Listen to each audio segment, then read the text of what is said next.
Kenya decide to overhaul the entire infrastructure for Kasarani and Nyayo, just for show, for might. Why? Because of the soccer administration that Kenya has does not understand that at the end of the day, the most important thing is sports. Mtaani tunawasuka maneno michezo from the eye of the people. Henry back at it again, another story. Man, now kuna story ingine nimesikia and I heard it like CAF. They wanted to examiner auditors in between the two. They came to Kenya to find out if Kenya, Uganda, and TZ are ready to host a tournament called CHAN. CHAN is a tournament that FIFA or CAF came up with to try and alleviate the level of soccer in Africa. We know the disparity, we know the biggest sporting nations. Kenya is one of them, a country inakimbia nduthi mbio, record beaters, Eldoret, the town of champions. So FIFA thought of an idea and CAF emulated an idea to try and uplift soccer in Africa. So the idea was to make the youngest soccer playing nations to elevate to a level that they can win or qualify to the World Cups.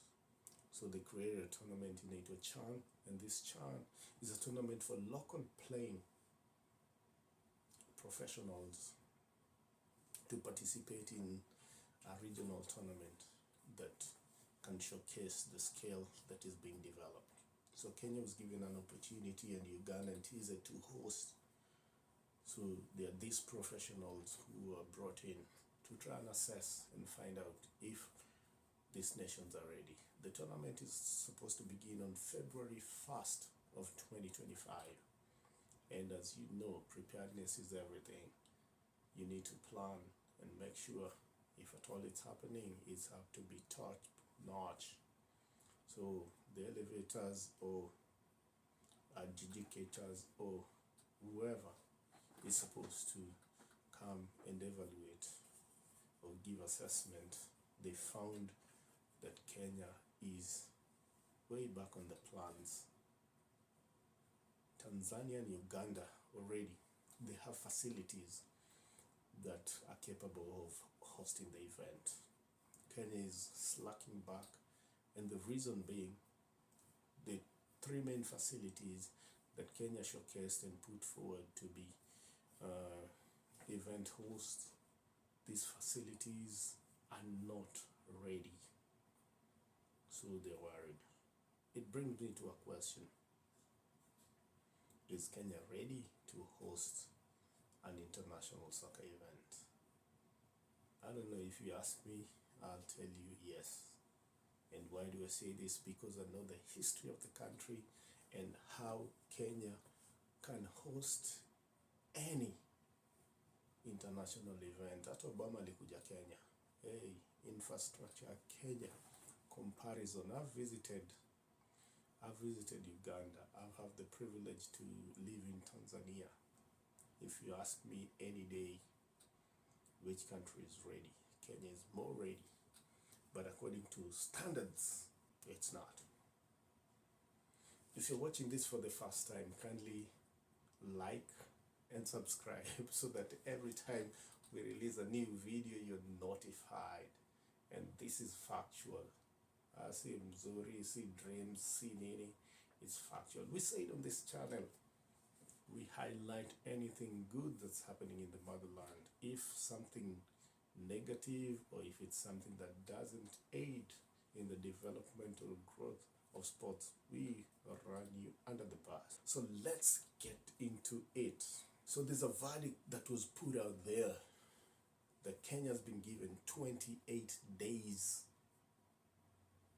to showcase that they are ready to host an international soccer event. And it seems it threw everything to a limbo. Kenya's made promises before in '96, They say they wanted to host the African Cup of Nations, and it was taken away from them and hosted in South Africa in 2018. They were supposed to host the same event. Wow, in aid of the neighboring country, Rwanda. They couldn't. Is it gonna happen in a tripod? Is Kenya gonna host or going to host this event? I think for me, let me take you back a little bit. In high school, I played in 4 different events. I played soccer, hockey, and basketball. One thing I appreciate is the level of competitiveness when it comes to sports. You don't have to win everything. You lose some, and you accept. You hug and tell your fellows, yeah, take this one. You draw some, and it's okay.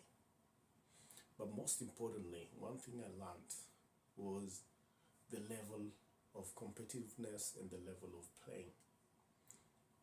One time, it made me realize that the stage is always set for the best team to win. Always. I can compare the level of preparedness that in each team I played in were ready. But every time we went out, the other team had a better formation, they had a better playing team, and they had a better playing stage. But us, one thing also we had was also the culture. I remember playing in Maseno school. I remember playing in a stadia in Kisumu. That what's the name of this stadium? Arwins Kodek. I remember playing in Arwins Kodek. If you play on these 2 different facilities, the environment, it's different. I remember playing at Nairobi School. I remember playing at City Park. I remember playing in Moi Stadium. I remember playing, where else did I play? I remember playing in, I played somewhere else, at City Stadium. And I remember playing at Nyayo.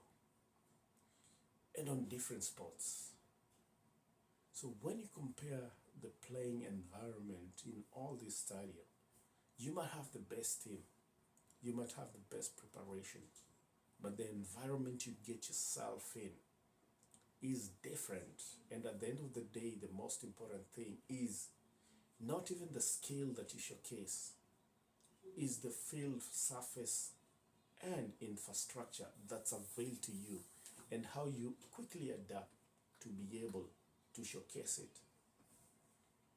We've won some, we've lost some, and it's based on that infrastructure that is available. So FIFA, in my understanding,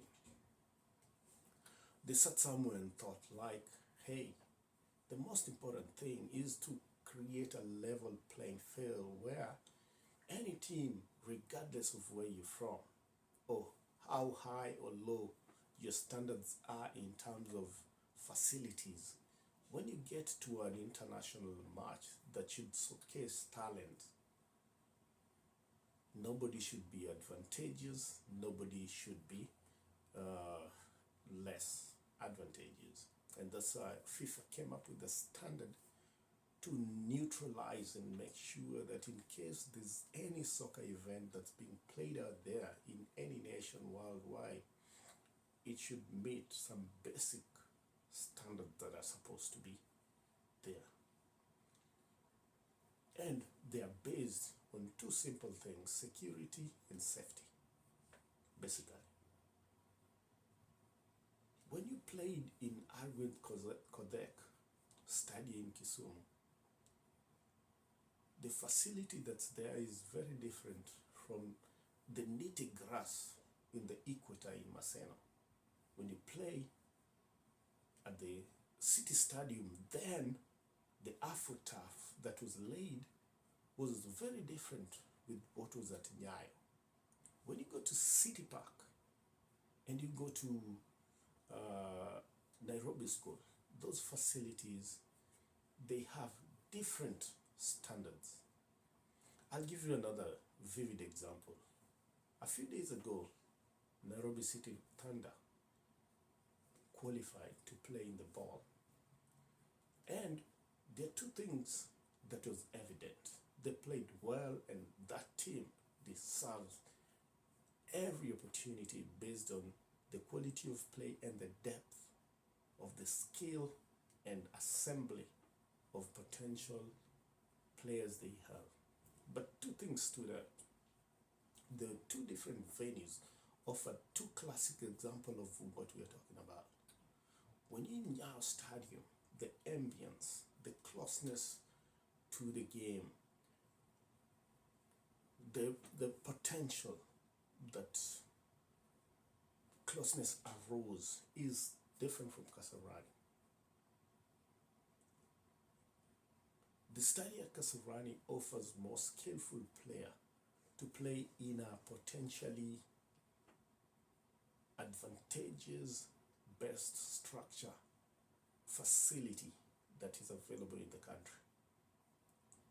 At Nyayo, it offers the same, but there's one characteristical difference, which is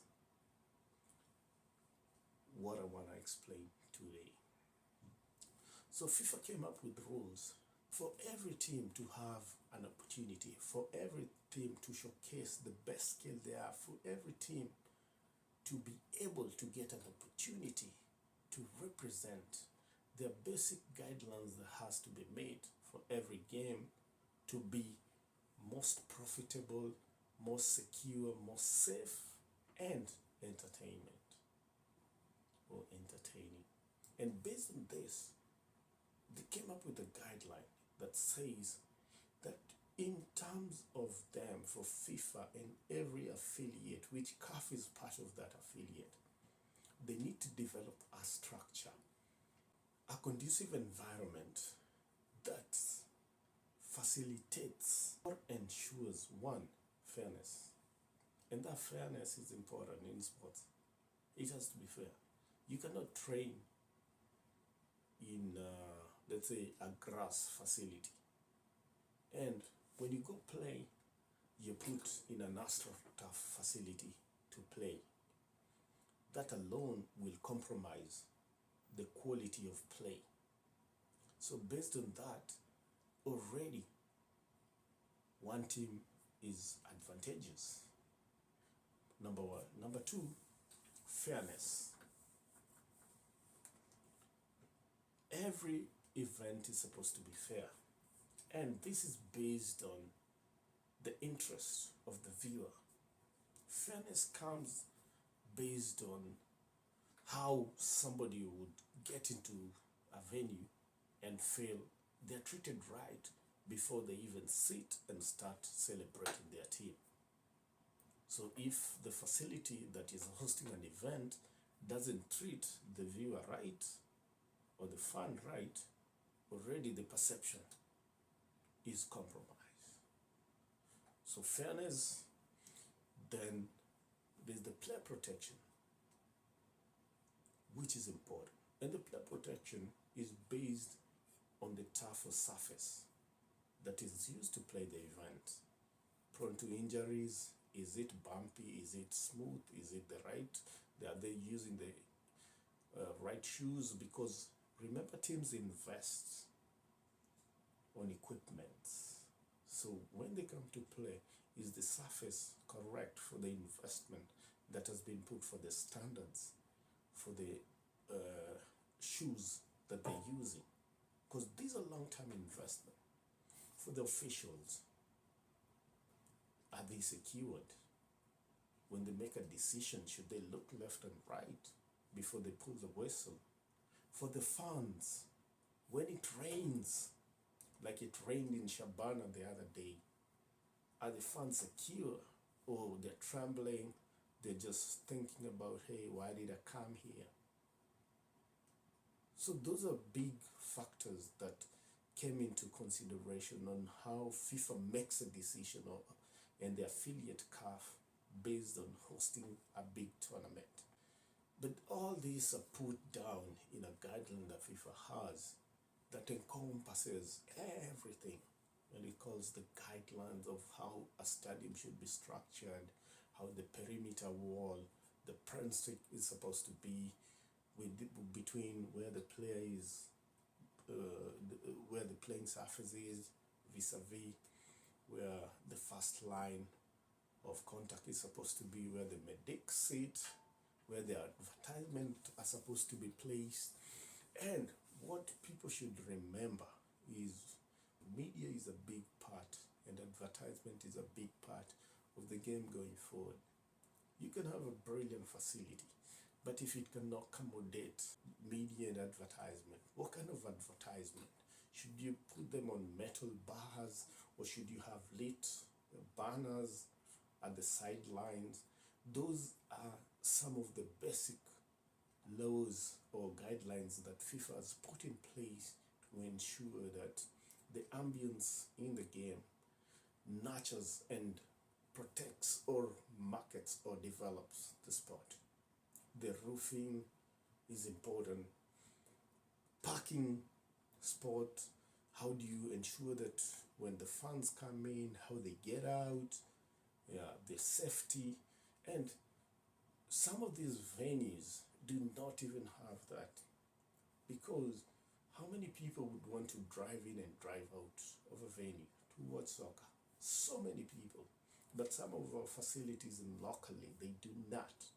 But the biggest failure in all this, when you look at it all around, is the Football Kenya administration. They failed. And